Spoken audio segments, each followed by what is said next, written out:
Hello and welcome to Citizens Forum. This is being filmed on Tuesday, January the 27th in the beautiful Memorial Arena in Victoria. I'd like to start by thanking the Shaw staff and our volunteer crew for doing all the work to make this show happen. It's been another crazy week in the world. I just wrote something down, I think at the coffee shop before I got here, and I want to just read it. I think it's what I think. And somehow we've gone the wrong way, or they took us the wrong way. And they, whoever they are, have created a sick society deliberately because that's what they want. It works for them. Somehow it works for them. But look where they've taken us.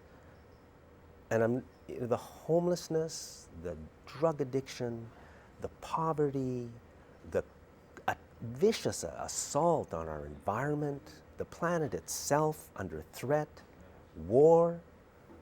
I mean, it looks like they're trying to get us into a war, and I'm talking about our leadership, our corporate leadership, which I think really runs the country. The politicians are puppets. The media is a propaganda machine. This is about who runs this country, and it's got nothing to do with the people of Canada or the people of BC or the people of Victoria. This country is run by a bunch of multinational corporations who seem to care not about destroying our society, the economy, and the environment. Maybe I'll stop right there. I don't know. Well, the one thing that I just thought of is, looking at these oil prices, they're plummeting right now, and we're feeling some pain in Canada. But a country like Russia is one of their major exports is oil and gas to Western Europe, and that's either being cut off or the price of those products are less than half of what they used to be, and it's putting a huge strain on the Russian economy, really turning the screws on the Russian economy. And I think that might be the biggest reason to be doing this right now. I can't really figure out why oil prices are plummeting like they are, and what would be the reason if one were able to manipulate it. But I think that's one of those reasons. It might be also why Harper isn't complaining that loudly in Canada, because of course the tar sands oil is just pretty well worthless right now because it costs so much to produce. So there are some manipulations going on behind the scenes that we really have a hard time finding out why and who's doing it, but it's having huge impacts on us. Yeah, I would just like to know why the oil prices have suddenly fallen the way they have. I'd like to know the reasons why, but it's never discussed in our media, as if that's not even a topic of discussion. We're told, yeah, oil prices have fallen, and these are the impacts, but why did it happen? Is it by accident? The official reason is that there's a glut of oil in the market. But one would really have to question, really, like twice as much oil? There is a glut of oil because Saudi Arabia is pumping it out. I mean, Saudi Arabia is behind this, and Saudi Arabia works for either the CIA or the U.S. government or the people who run the U.S. government. I mean, that connection, you never hear that connection made in our media, but if you look anywhere else, I mean, the connection is there. The U.S. has run Saudi Arabia for the last who knows how many years. So why is Saudi Who's Arabia running who, though? I mean, is the U.S. running the Saudis, or is it the other way around, or is there another party running both? Well, yeah, it's the other party running both. And but, the Saudis are going to be receiving the $10 billion worth of armored vehicles manufactured in Canada, one of the most repressive governments in the world, and we're selling those to the Saudis in some opinions, are to suppress dissent in their own country. And I wouldn't be too surprised if you're going to find a lot of those vehicles rolling around with ISIS people inside them too. So, I mean, there's a lot of problems with that. It's ridiculous that we even have to talk about these things. I mean, what kind of world have we built for ourselves when we have to be talking about this kind of stuff? Yeah. I had a bit more written down at the beginning, and I'll just finish it off. Spend a day in the city, and then go to somewhere quiet, and peaceful in a place that has a little bit of wilderness and touch nature for a second, and you know how crazy the city and our society has become. You know, we should have the kinds of cities that we want to live in, not cities that are designed for us by car companies, because that's who designed our cities. The big car companies and the oil companies and the developers. And we've allowed them to take over our city councils and run our political systems. And of course, the media, again, is a big part of it. The danger that a corporate media plays in a nation that's supposed to be a democracy cannot be overstated. If they own the media, and they do, they own every bit of it, then we are lost. We are lost. So, but we can do better. I know we can do better. Well, really, I mean, I was thinking about that as I drive past the Uptown Mall, which is quite a monstrosity, really. And it's the monument that Frank Leonard built. You know, it's what's going to live on after he's gone. And it's privately owned, corporate owned. All the areas inside that is privately owned, meaning you can't go there. Public cannot go there and gather.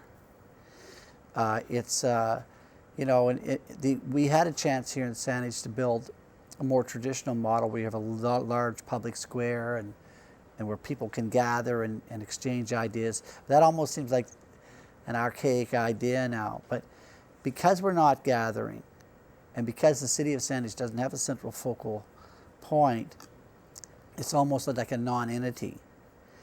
That's true. And it also pays homage to the automobile. And it's a huge traffic congestion up in that area now. The roads were never designed to handle that level of traffic. And it's just going to get worse. So there was a lack of vision there. And it's really too bad. Actually, I'll disagree with you on that, because I think there was a great vision. It's just that we were never told about it. And you know, I've always thought that that's the reason that the Blue Bridge got taken out. It was because, as well as the Blue Bridge getting taken out, the rail bridge got taken out, right? So we had a rail line going from Langford to downtown, right? We have the rail line, it's sitting there, the rail line is sitting there, but they won't let us use it, right? So now they've taken out the bridge, so the rail line no longer goes to downtown Victoria.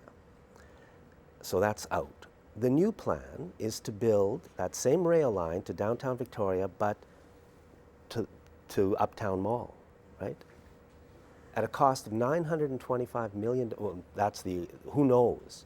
That's the price they're telling us, $1 billion, when we already have the rail line right here. And you could just have some express bus lines or other rail lines going off of it. Yeah. So talk about vision, right? Because that will be the new de facto center of the city. Walmart Mall, the Walmart Mall is going to become the new center of Victoria. How's that for a vision? Yeah, and it's all centered around automotive use, all centered around private use of cars. And them making money, and them and them just manipulating us as if we are pathetic and unimportant, which we are.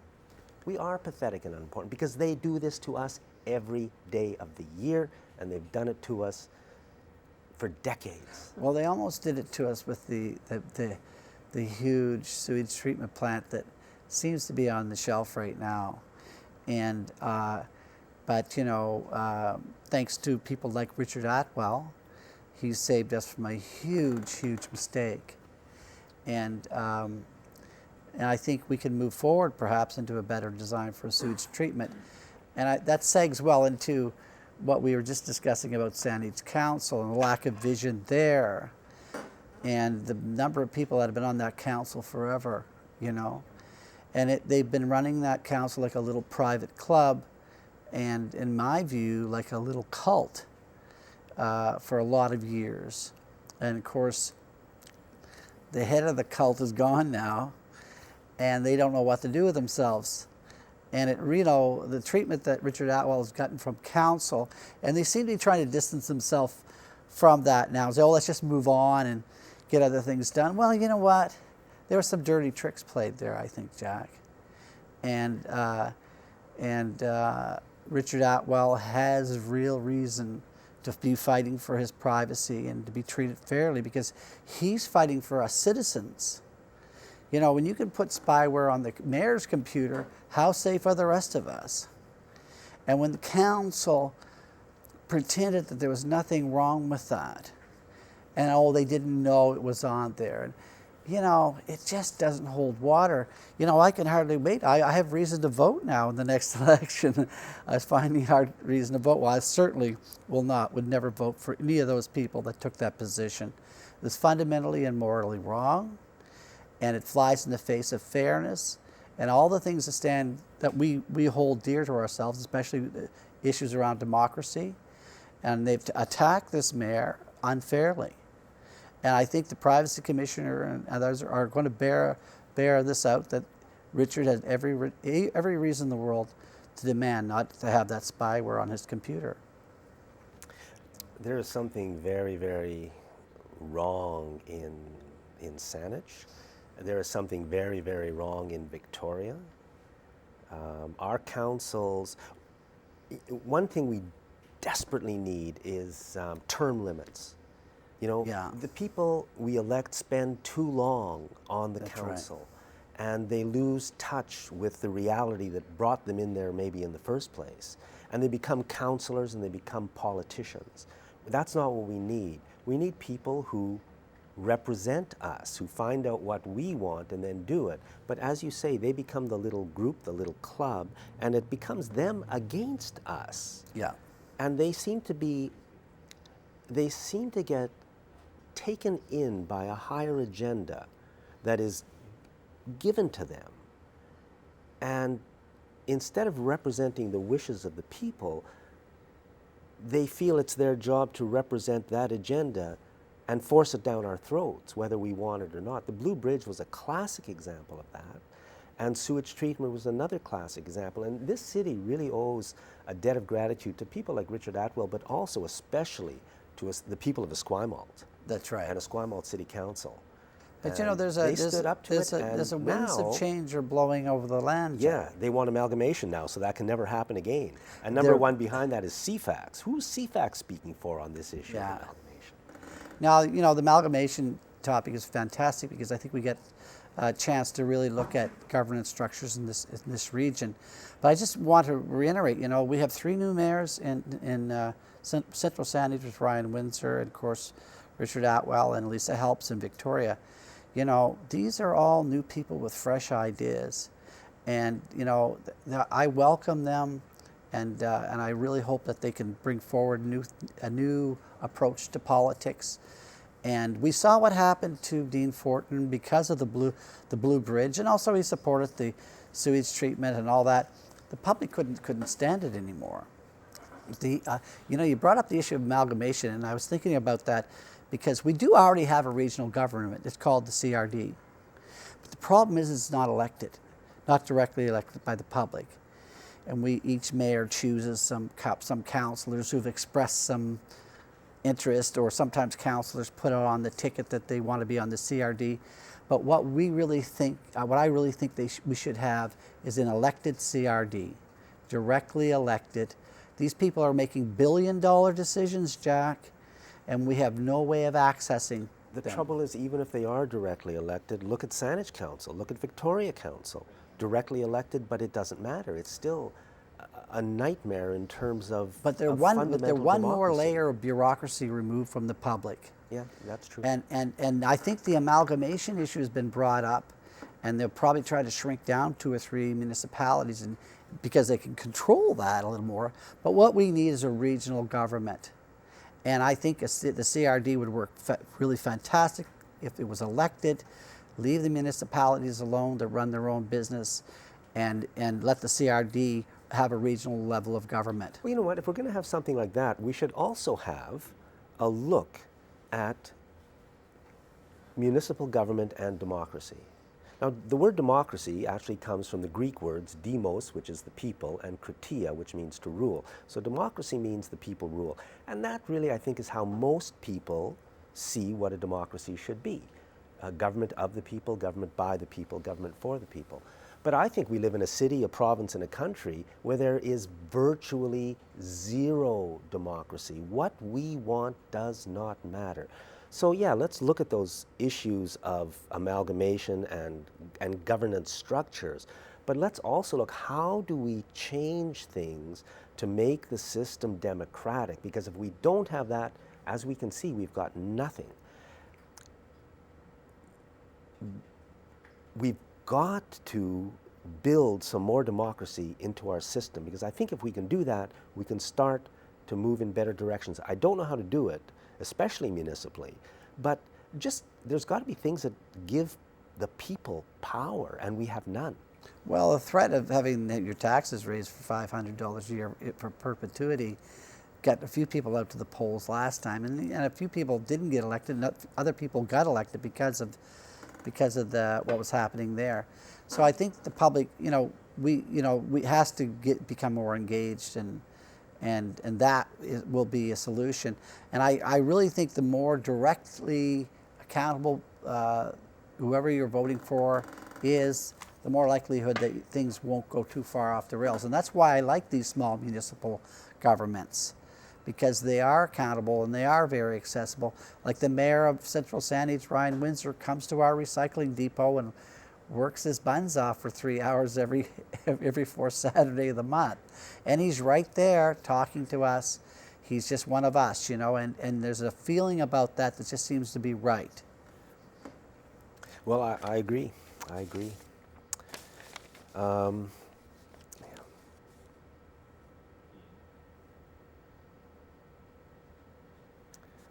Christy Clark's new mining plan has been in the news, and I think I heard that they're planning on opening 10 new mines in BC over the next few years. And we have to take a look at the issue of mining, because mining is hugely poisonous.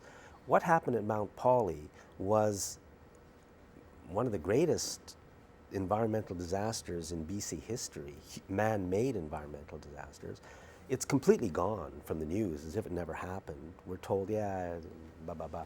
But the poison from that mine is going to work its way through the province for decades to come. I mean, it's an environmental disaster. And the sad fact is that every mine has some kind of a tailing pond, and all of them are going to fail, because the stuff remains poisonous literally in perpetuity.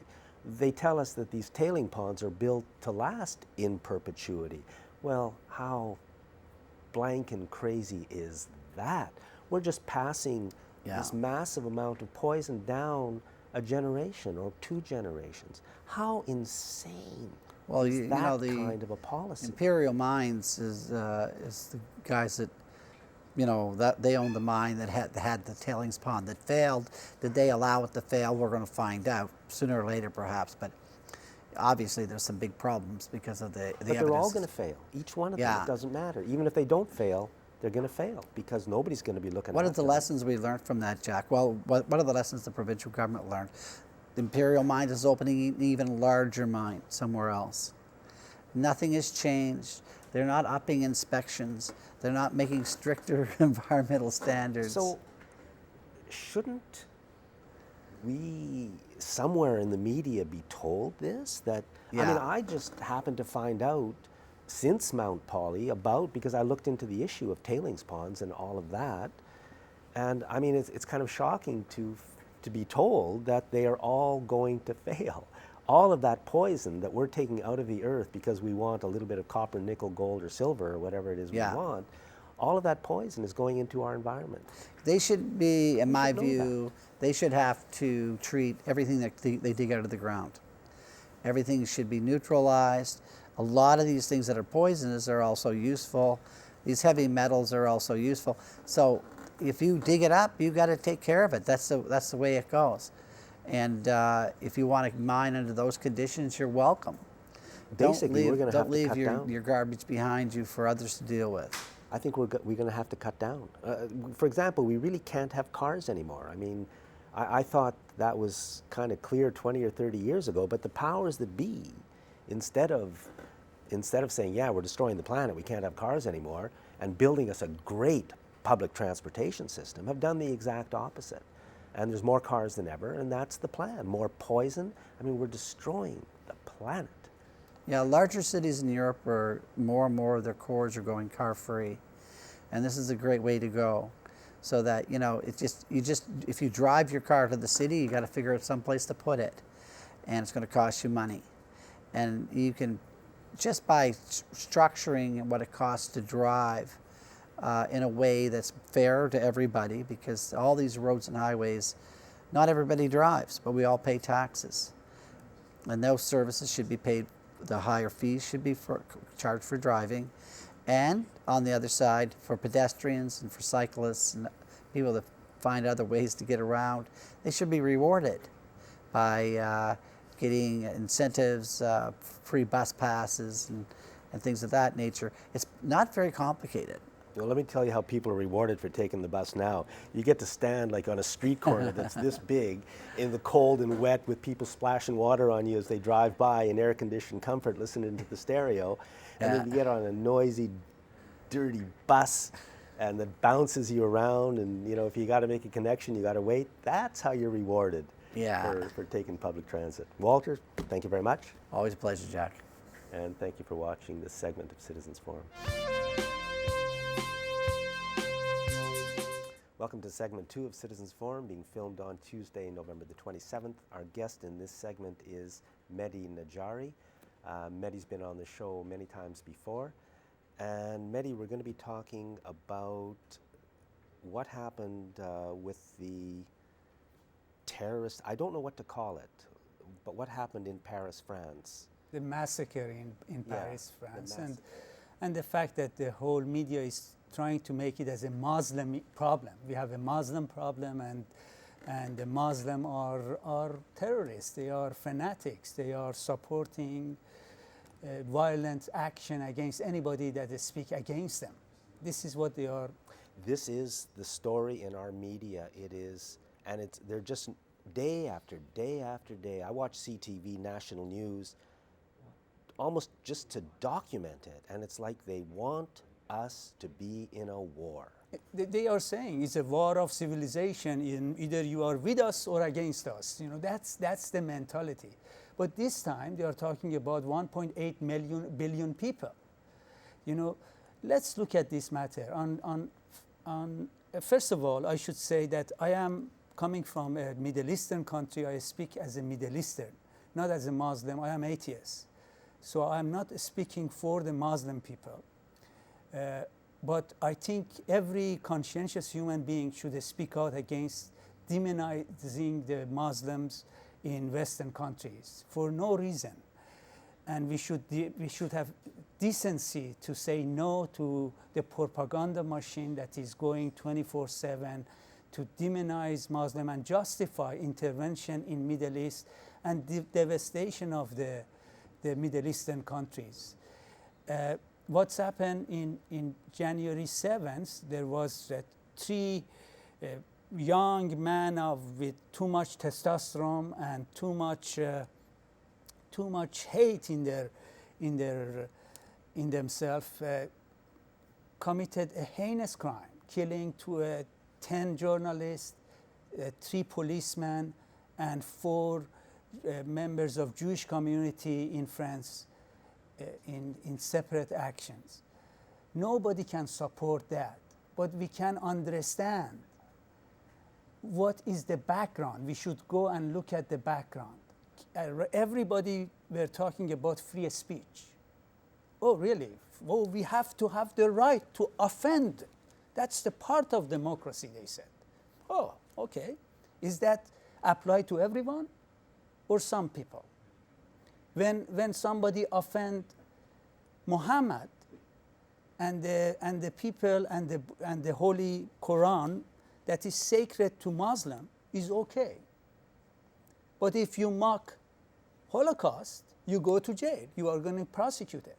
So what is this freedom of speech? Explain it to us. So that's the law in France. If you say the Holocaust didn't occur, you can go to jail. You can go to jail. I give you some example.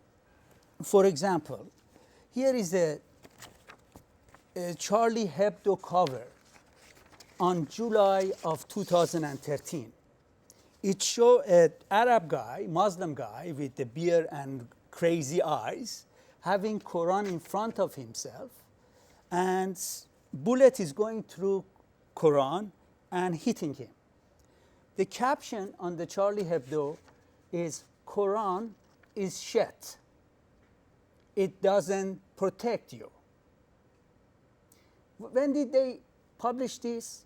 In July of 2013, right after the military coup, anti-democratic military coup in Egypt that killed many Muslims or citizens of Egypt. That is okay. That is allowed. That is freedom of speech. After the Charlie Hebdo incident, a 16-year-old put this one up, a parody of that cover of Charlie Hebdo a year ago, and put a journalist with Charlie Hebdo in front of him, and the bullet is going through. So he put the caption as Charlie Hebdo is shit. It doesn't protect you. So in other words, exactly the same Exactly thing. the same thing. He was arrested and being prosecuted for promotion and defense of terrorism. What's going on here? Be at least consistent in what you say, you know? The same, I give you another example. Here is a clothing company that used the Last Supper. Do you know the famous Leonardo da Vinci picture, Last Supper of Christ? They used that, but instead of Christ and his apostles, followers, they put women with the designer clothes on. That was unacceptable to the Catholic Church, so they brought a prosecution, and it was prosecuted. The clothing firm was prosecuted. This is what the judge ruled. The display was ruled a gratuitous and aggressive act of intrusion on people's innermost belief, by the judge said.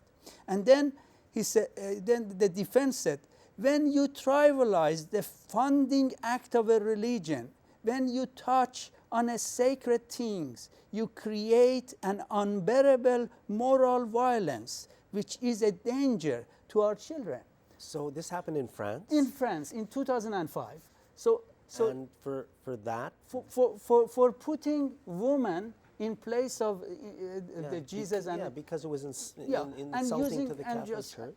So So that was criticized or found not unacceptable right by a court. They have to apologize and pay all the court And costs and never do it again. But when Charlie Hebdo does it, But when Charlie Hebdo, listen to this, because nobody knows when we talk about the Muhammad cartoon, what are they? One of them show Muhammad nude on his back, and it show a star coming out of Muhammad's button. And it said, and the caption is, a star was born. This is funny, supposedly. And it's okay. It's freedom of speech. But if you put model in that picture of Leonardo da Vinci, that is totally unacceptable. That is not allowed. So why are we not, why do you have to come on this show and say that? Why isn't our media telling us that right across the country, that there is a double standard? Why aren't our media telling us that? How completely and totally 100% corrupt is the media of this country? Are they trying to get us into a war? And if so, why? And who are they working for? Well, we know who owns them. CTV is owned by Bell Media, BCE, one of Canada's largest corporations. There's half a dozen corporations that own all the media in this country. And what are they trying to do to us? We cannot allow them to do this to us because they're trying to kill us. One more example, and then we can talk about other aspect of the issue. Here is a Charlie Hebdo journalist that in 2008, it was came out in the news that the son of the president at that time, Nicolas Sarkozy, Jean Sarkozy, is getting married to a Jewish very rich family, Harris. And it was rumors that he's converting to Judaism. So Mr. Maurice Sennet made a cartoon, and the caption was, let me read the caption for you directly. He'll go a long way in life, that young lad. And that was, after a few days, it was nobody have any problem, but suddenly a Jewish member of media raised that as a anti-Semitic. He just wrote, he'll go a long way in life, that young lad. You know?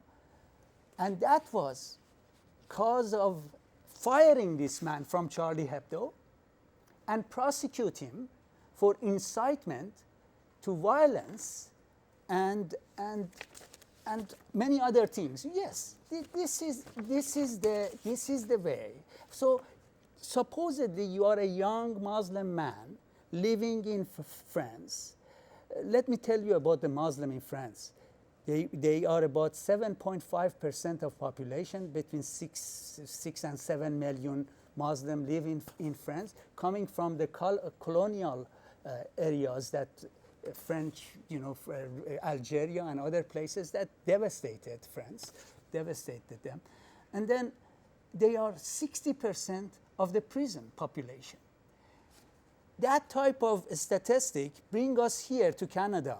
The native people, the way we mock native people, the way we put them down, the way we treat them, the way we take their rights away every time. Look at the number of natives population percentage-wise in the society, and the percentage about 16% to 20% in the population of the prisons. It's the same treatment. The Muslim population, if the Muslims are not a powerful group, is the bottom of the society, and these so-called journalists kicking them all the time, and then when the shoe is on the other foot, the journalist is being fired. So, I mean, I can't believe that we're being told a completely false story, because we're not told any of this. We're just told the story that they want to tell us. Yes. And I don't even believe the official story of what happened. I don't believe, because somebody told me they were watching CNN and NBC the days after the attack in Paris, and he saw a couple of military people being interviewed, and they said the killers were professionals. This was not a random assault of people who did not know what they were doing. These were executions carried out by professionals. That's what military people said about the attack. There are people are saying that we don't know those guys that have... And they left their ID in the getaway car, and that's how they were caught. It makes no sense. It simply can't be. And there are serious questions about what happened in Canada in October when 2 soldiers were murdered. There are some real questions about that, but those questions are never allowed, even a word of them, into the media. We asked the question, last time I was here, we asked, how is it possible CBS and Associated Press less than 1 hour knew about the identity of the murderer?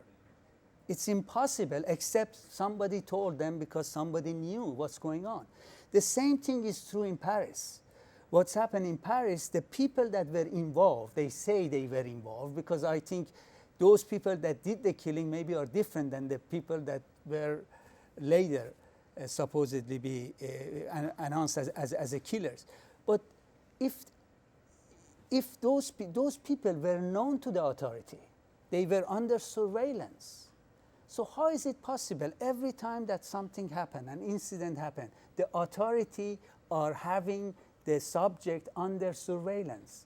Let me tell you about why I don't believe what they are saying, and also, is it possible that the common denominator among all these incidents or the authority, is that possible that the so-called authority has some hand into this?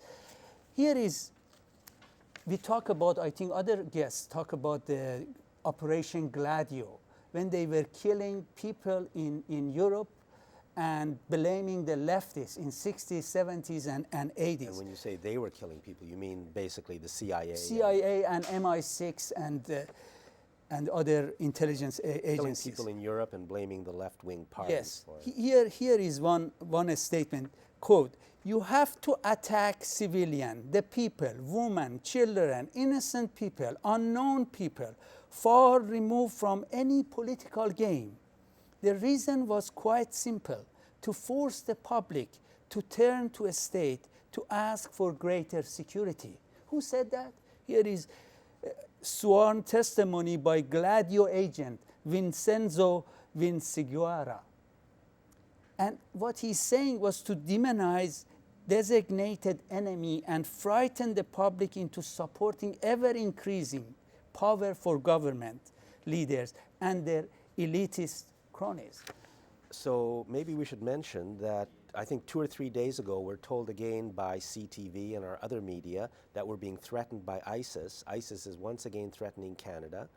And luckily there's an anti-terror bill that Harper is about to put through Parliament at exactly the same time. It's the same, it's about the promotion. It's going to criminalize promotion and defense of terrorism. What is defense of terrorism? If what I am saying today here, by saying I don't believe the lies that the authorities and the narrative that their corporate media is putting in front of us because of all these questions, am I defending terrorism? I believe that is the case because the kid in that incident in Charlie Hebdo, this kid is being prosecuted based on the defense and support for terrorism by doing this caricature. Yeah. So are they going to tell us in very near future, shut every critics by saying that this is indifferent? For example, a Palestinian support Palestinian cause and criticize Israeli criminal act in the occupied territory. Is that defense of terrorism now? And what about that woman who took pictures of the Kinder Morgan facilities in Burnaby a couple of months ago? She was visited by a sort of, it was the RCMP or a sort of anti-terror group. I mean, based on a phone call from Kinder Morgan. And also, We're not that far away from it. Because we say, so it was in past, Operation Gladio, they kill people. They killed, for example, more than 50 people in Station Bologna in 1980 in order to blame the leftists, the Red Army. But here is some for the British people. The top IRA killer revealed as British spy. So say it again, the top IRA killer. Revealed as British spy. And this is in the, which newspaper? Let me see. This is on UPI, United Press International. Infamous terrorist was army plant. Another one, British Army allowed IRA to bomb Ulster. And so on and so forth. The last bombing in Northern Ireland in 1998 or 9, I think it was in Omagh, city of Omagh. 29 people were killed. The man that was heavily involved in that bombing was a UK agent. 29 people were killed. I'll just read from this. A senior IRA figure allegedly responsible for the murder and torture of scores of people has been revealed as a man paid some $125,000 a year by the British government to be a double agent. So folks, I mean, what they're telling us is a pack of lies. The last one I will talk about is, here is, do you remember the underwear bomber? Yes. That's supposed to be Al-Qaeda in Yemen? Yes. And these guys were Al-Qaeda in Yemen too. Here is 1 minute. the congressional hearing revealed U.S. intelligence agency shielded Flight 253 bomber. So they had a congressional hearing, and it was revealed there that the U.S. intelligence were protected this guy, shielded this guy. In fact, when he went to Amsterdam airport to get into the flight, first the Mehdi, we're out of time. company, yes. The underwear bomber, I mean, there's something very wrong in our country, folks. Mehdi, thank you so much. You're Thank you welcome. so much. You're welcome. Thanks for watching this segment of Citizens Forum. Welcome to the last segment of Citizens Forum, being filmed on Tuesday, January the 27th in the beautiful Memorial Arena. I'd like to thank again the Shaw crew and our volunteer crew who makes it all happen. Our guest in this segment is Werner Simbeck.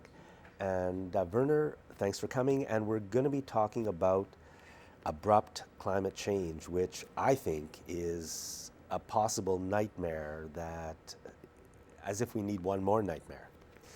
Yeah, it's not very positive news that we're going to be discussing right now. The reason why I came to you, the reason why we're talking about this, because I feel so strongly about it. Because it is very serious, and it's something that nobody ever talks about, or very few people do talk about this. And so everybody's heard probably about climate change. You know, global warming, that's how it was coined first. You know, global warming sounds, problematic, but climate change, it's always been changing. The weather always changes. Just look outside. Look how nice and warm it is today. So people are more comfortable with climate change than they are with global warming. But the fact is that 2014, the year we just have passed now, was the warmest year on record. And the records go back to the 1850s. So the fact is that the last 14 hottest years happened in this century speaks loud. So the last 14 hottest years happened in... So every year since 2000, so 2000, 2001, 2002, 2003, 4, 5, 6, 7, 8, 9, 10, 11, 12, 13, 14 were the warmest, period. Things don't seem... Right, so it hasn't slowed down. So the point is that climate change is happening, and there might be lots of deniers out there who thinks it's not happening, but if you listen to the scientists, I would rather believe the scientists, because you also, when you go to the doctor and the doctor says, you have cancer, you tend to maybe get a second opinion, but by the time you get your second opinion, you believe it, right? Well, and then you go for treatment. Yeah. So the point is that we have experts out there, scientists that are trained in that field, in their various aspects of the climate system that are being studied. They all point to the same thing. They all say climate change is happening, and you can measure it. You can measure the ice thickness. Right? In the North Pole, it's getting thinner. The size of the ice in the North Pole is getting smaller and smaller and smaller. That's measurable. It's out there. That's hard data. It's not a model. It's physical information that you can gather if you go up there and measure it. Or a satellite goes by and takes a picture every so often, and you compare the pictures from years past. So there's no doubt that it's happening. But what nobody talks about, everybody talks about a little bit sometimes in the media about the IPCC, the Intergovernmental Panel on Climate Change. That's an international body. It's run by the UN. It brings international experts together. They review various papers that have been studied or have been written and then published to figure out where climate change is at, and then project the future from there. But the trouble with that process from the IPCC is that it's a slow process. Papers have to be at least 2 years old before they're accepted for their review. So by the time they process the data is already 6 years old. That's why when you look at the projections of how fast the North Pole is supposed to melt, we're 50 years ahead of worst case scenario from the IPCC.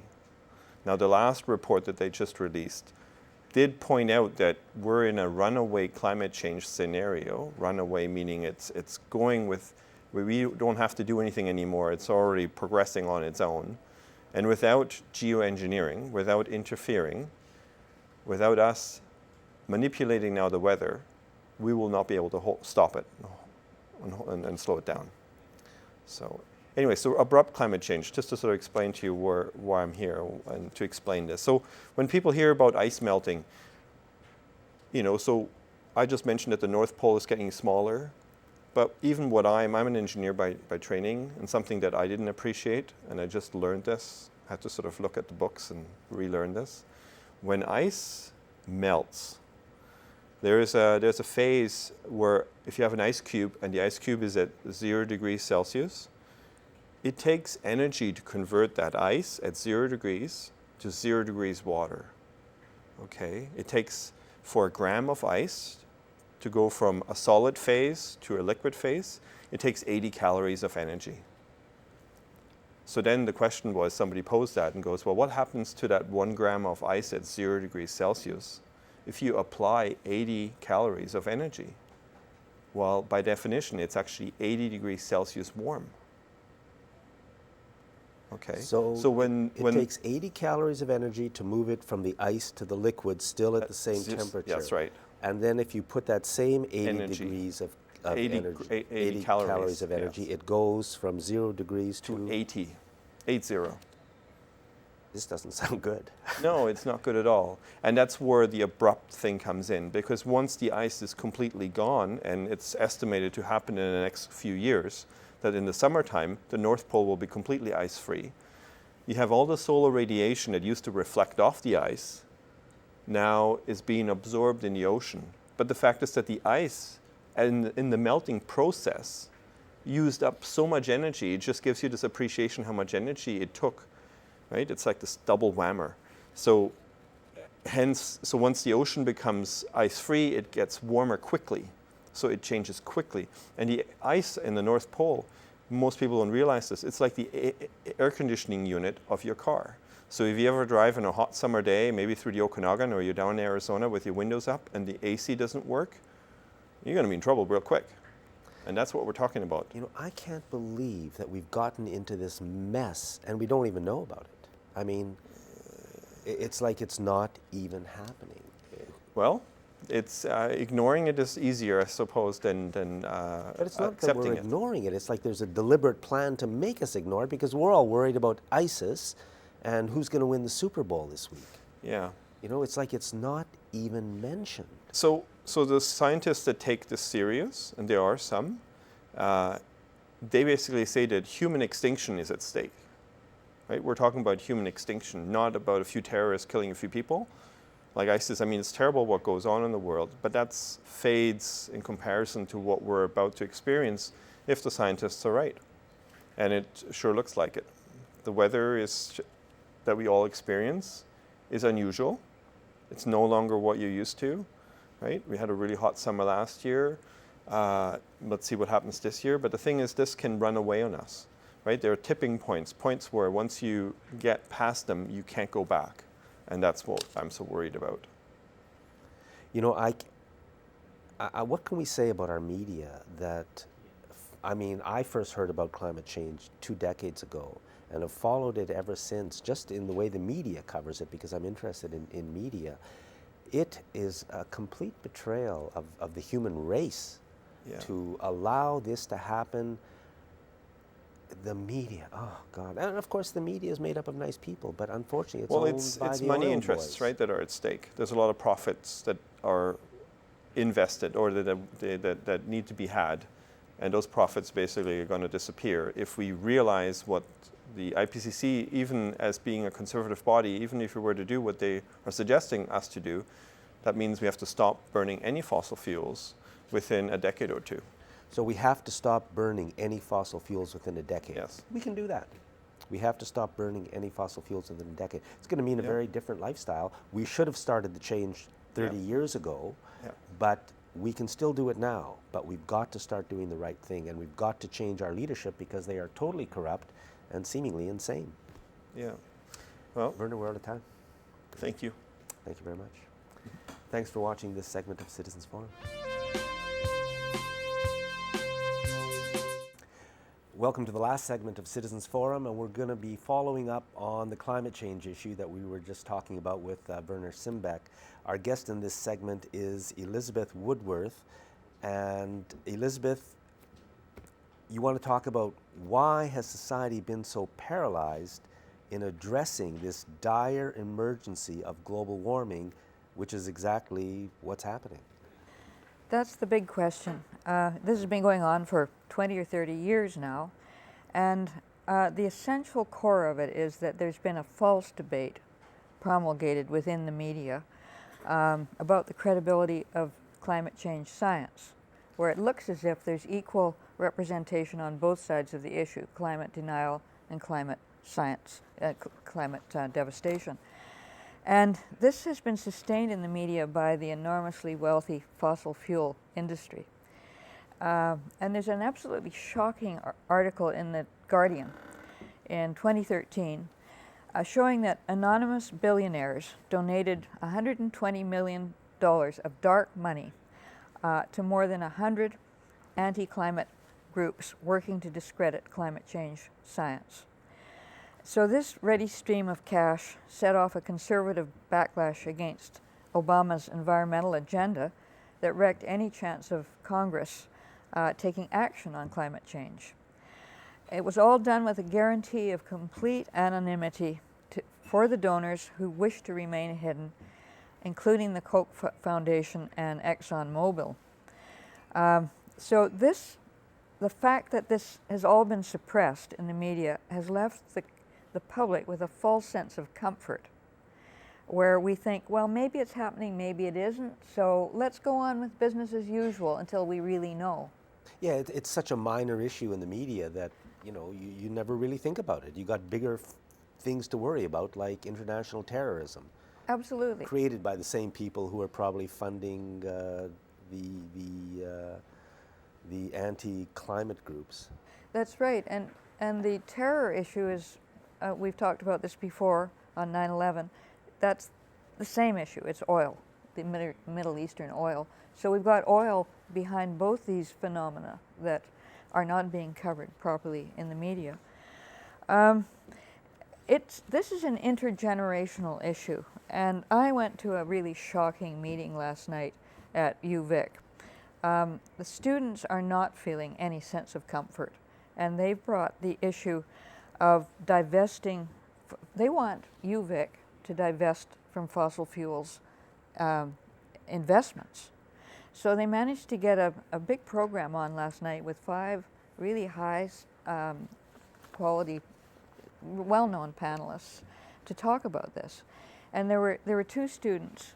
The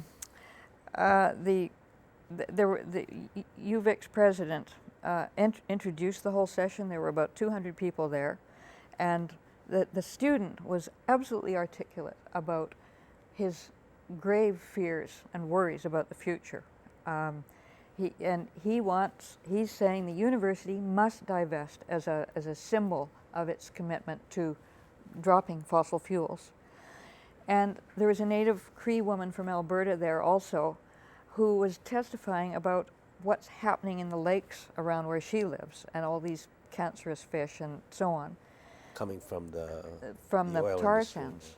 And then there were 3 middle-aged panelists who were sort of saying, well, one of them was from the Carbon Tracker Institute down in the States, who tracks the way carbon's moving, and he's a Yale professor. But he said, divesting isn't going to help. This is an absolute drop in the bucket. So what you're doing up here, basically it's trivial. That was the implication. Because things are so bad. So bad. So that discouraged any action at all. That's too bad. And then they had a man from Suncor, the tar sands, a huge company, saying, well, we've been trying to do something for 20 years, but actually we haven't been able to do anything about alternative energy. So that was, okay, well, there's nothing happening from this panelist. And then there was Stephen Hume from the Vancouver Sun, who said, well, actually things could happen a lot sooner, just like Werner was saying. Things could happen, the whole thing could blow up and be total devastation a lot sooner than we've been told. So you students really should get out and vote. And so then everybody agreed on the panel that the students should get out and vote. And that's basically what happened with the evening, which is took a lot of money to put this on, and there was absolutely no resolution. There was very little passion anywhere except from the students. And I thought, this is where it's at. The people who are going to inherit this planet are really concerned. They're terrified. They know the science. They know that the science isn't getting across through the media. And so, but we have these older people who are comfortable and have lived their lives basically saying, well, yeah, it's a problem. And they're all, Suncor is the oil corporations. The Vancouver Sun is owned by corporate Canada. That's right. And this guy from Yale says it's so bad, forget about it. There's nothing we can do. We're all dead. So we got no answers there. We should be doing something. I mean, we should have started a long time ago. But what can we do now? Well, I think the best thing we can do now is look to a new book that's just come out from Dr. David Ray Griffin, and it's just been published. It's called Unprecedented: Can Civilization Survive the CO2 Crisis? And he's an internationally known scholar, and this book, I have a copy of it. It's probably the most complete reader-friendly book that exists on the planet right now, and it goes through all the scientific data and aspects of climate change, and then it goes through what is stopping and paralyzing our response. And I mentioned the dark capital that's being funded through the media. But he goes into the economic situation and the failure of global politicians and presidents to effectively challenge the climate deniers. And it's really the oil companies and the car companies and the big retailers, everybody who is making a fortune out of this oncoming disaster, and they don't want change. No, they don't want change. Exactly.